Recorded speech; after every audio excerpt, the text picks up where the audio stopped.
5 major challenges in transformation. Good morning, Miranda. Good morning, Peter. G'day, Keith. Hi, morning. 3, difficulty in securing and protecting funding. The good old business case problem. Is it still viable? Does it still match our brief in terms of our awareness, our competitive horizons, etc.? I mean, why do organisations continually seem to get this one wrong? The business case problem is probably one of the most fundamental reasons why these big initiatives don't work.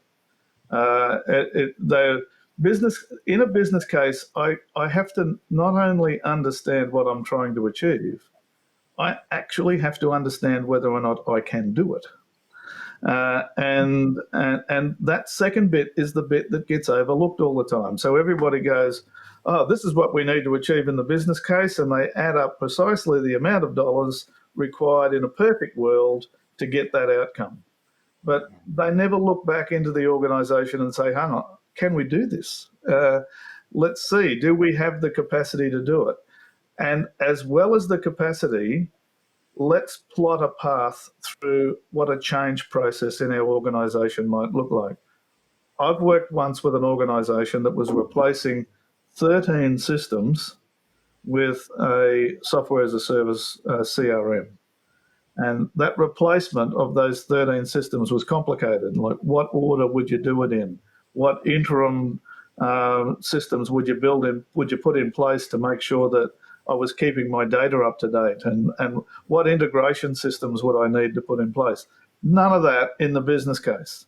So the business case comes back and says, for $15.20, we'll be able to buy this product and we'll be able to implement it.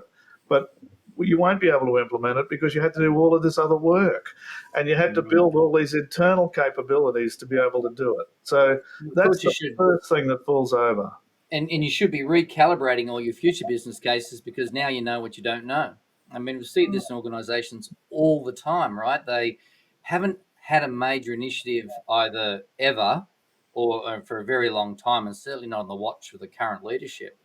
And they'll go through a first phase, and that phase might be 20% over, and they have this thinking that the next phase should come in 20% under. Well, the other one is that, I'll get a big consulting firm to do my business case for me. This one, almost makes sense, but doesn't, because the problem is that they will do the easy parts of the business case for you. That's how much that software costs. This is what you need to implement it generally as a high level. This is what you should budget for. And the pressure is on to make that not be a big number, because if the number's too big, then it mightn't happen.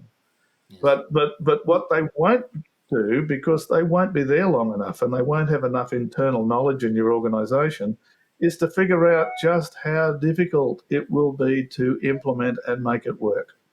And that is the bit where all the money is. We're doing a business case to work out what budget we need, and we didn't really go and look real hard about where the money would need to come from and what it would need to be spent on. My point on this is I don't think you can get consultants to do that job because they're not going to be in your organisation long enough. They're not going to be around for realisation, are they? They're not going to be around 2-3 years later to make sure that the $100 million came back in. Well, I don't want to know about that, but you need to grow your people to the point they can work it out. Yes. Because if you haven't done that, you'll never get the answer. This is an architectural design role that you have to have capability in. Because I have never seen anyone, not once in 25 years, get the right answer to this question from externals. No, that end. This is an ongoing transformation effort. I think we've all established that this isn't a one-off. Why do you keep on bringing in contractors? Why do you keep on bringing in these external people when it should be in-house? In fact, it must be, because it's your core competency to transform along with your key business model, right? And in fact, it affects your business model. Now, we see that one all the time. The other one I've seen quite a lot is that fear that's born by not being able to kill a project. We'll just keep on throwing money at it. We'll just keep on, keep on finding different ways to fund and extend the whole thing where it should be killed and perhaps even reevaluated. Goes back to that business case initiation, I think, whereby a statement of viability needs to be maintained. If it gets too risky, okay, it gets too expensive, or the outcomes aren't being met, the world changes. These are all valid reasons why it should be recalibrated or simply stopped. I mean, the notion of just having it just keep on moving forward is the worst thing you can do for your business, because people won't want to secure and protect ongoing funding if they don't have confidence in it. I think that also comes back. You're just extrapolating a little bit from what Peter was talking about. Is, and I'm back on that horse again about vision. Is that if you haven't really nailed what this is actually going to deliver to your organization in terms of competitive edge, customer acquisition, or some other milestone or goal that is actually going to progress your organization in a positive way, then all of this falls apart at the back end, because you lose the compelling reason of why you're doing this in the first instance, because you don't know what that is. And then you have that, you've lost then that ability to be able to go, well, how much is this worth to me?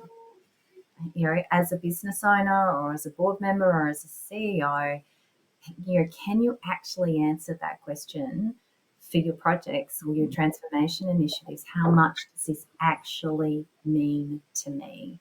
There's more than just that group of people who need to know that answer too. I don't know how many steering committees I've joined, and dumb questions are great when you first start on things. And so, well, my regular dumb question is, what are we trying to achieve here?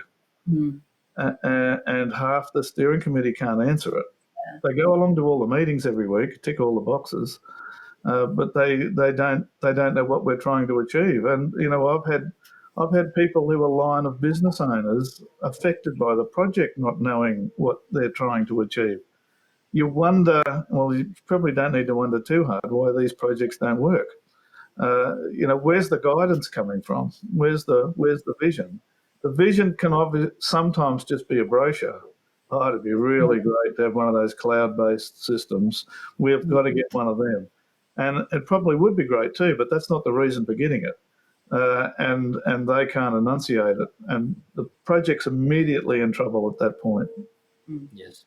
Especially if there's some competing opportunities and competing projects in play.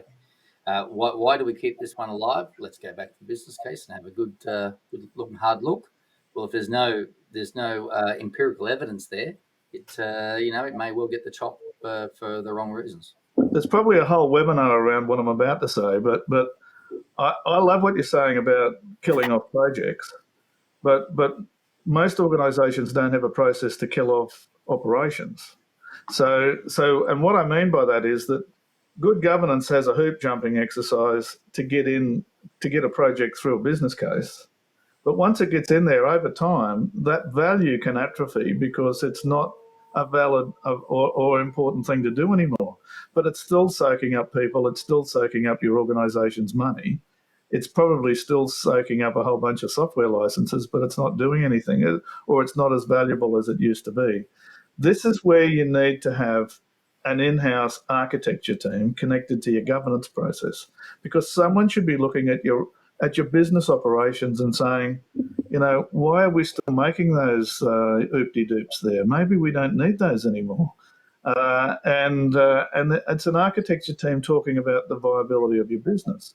And we need to be able to not just turn off projects, we need to be able to turn off things that we thought were a great idea 10 years ago that maybe we shouldn't be doing anymore. We shouldn't be doing them now.